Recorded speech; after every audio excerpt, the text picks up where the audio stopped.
directed translation. What is an objective? A syntax-directed translation is used to define the translation of sequence of tokens to some other values based on the context-free grammar which is provided as an input.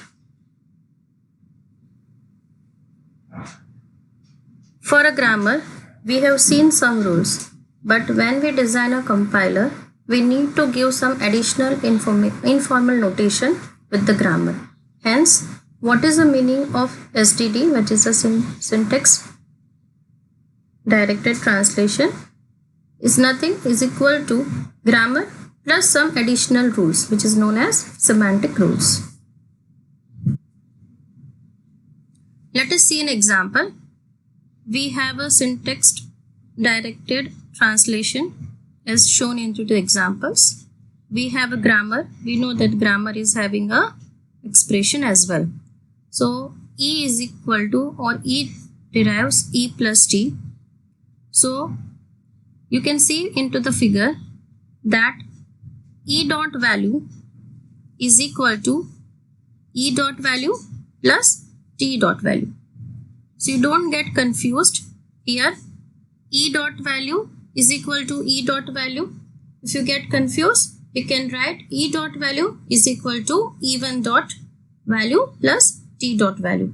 But whenever the addition is going to be performed, it is going to be performed together and the final answer is going to be added into the E. Now, second alternate production of E is T. That means E dot value is equal to T dot value as well. Now the next rule, T derives T star F. So T dot value is equal to T dot value star F dot value, or T dot value is equal to F dot value. And finally, what F derives? F derives any number. So you have given a grammar. Now, while using this STD, that is a definition, we can try to parse the string, which is a input string.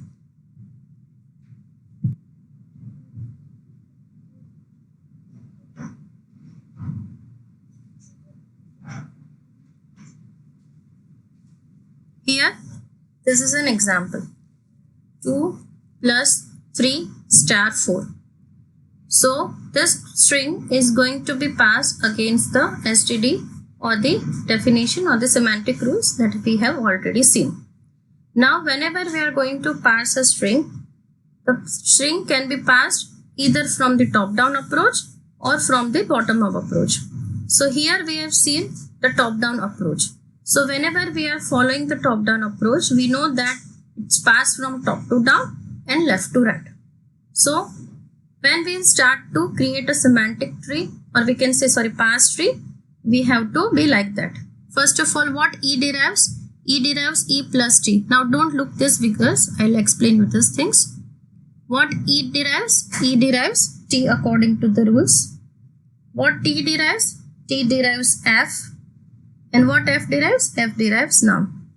Now, what T derives in the right side? T derives T star F, first rule. What T derives? T derives F. What F derives? F derives num. And last, T derives F when H derives nums.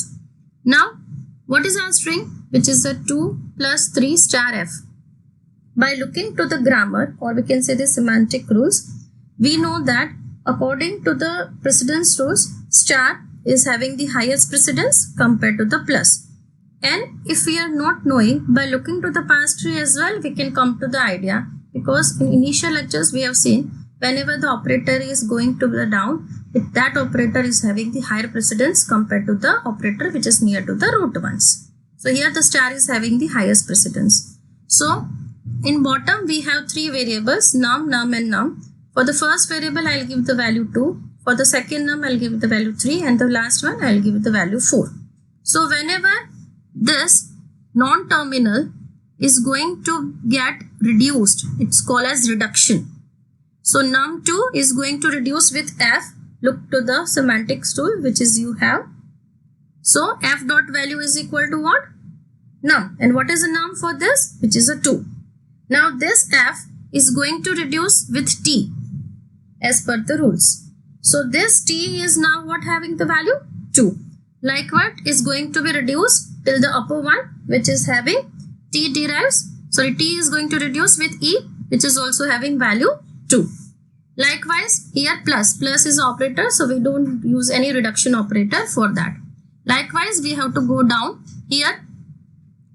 Num is equal to 3. If it's going to reduce, it is going to reduce with f dot value is equal to 3 because num is going to reduce with f. Followed by f is going to reduce with t. As the star operator will come, it is not going to be reduced at all. Likewise, for the last one, num value is equal to 4.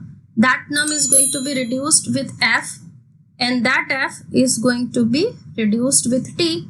And finally, this whole reduction e plus t, which is going to be reduced to main definition e. Now, this example is going to be explained in this way also. Whatever the number that I have written into the circle is nothing but the production number. So you can see the grammar, we have 5 production 1, 2, 3, 4 and 5. So likewise also you can do the practice for the examples. So the top down parser which generates a parse tree scans from left to right, that we know. When it come across semantic action, number is going to perform, then the action should be performed. Now order in which the evaluation is first, it prints 2, then it prints 3, then it prints 4, star and plus, which is nothing but the infix operation is going to be converted into the postfix operation. Now this is one more example. By looking to the example, you can see these are the grammars and we have a semantic rules. Here by looking this grammars, one we should think about it that minus is having the higher precedence than the star, and star is a left associative while the minus is right associative. So whenever you can design a parse tree, at that time first the knowledge of the grammar should be clear. By looking to the grammar, we have already clear with these concepts. Hope you are already known to this. Now what you have to do is you have to parse the string. Now in these examples we have 2 minus operators and 1 star operator.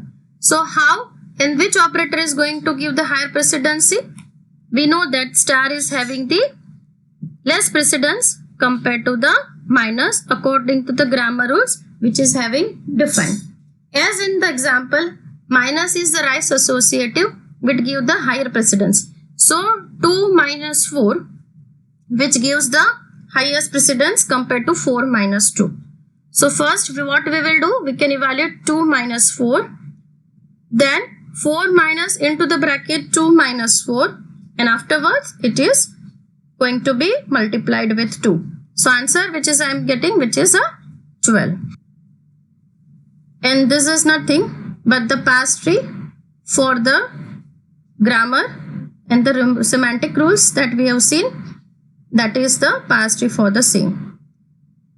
So the total number of reductions are total number of non-terminals. So count how many non-terminals are there. 1, 2, 3, 4, 5, 6, 7, 8, 9 and 10.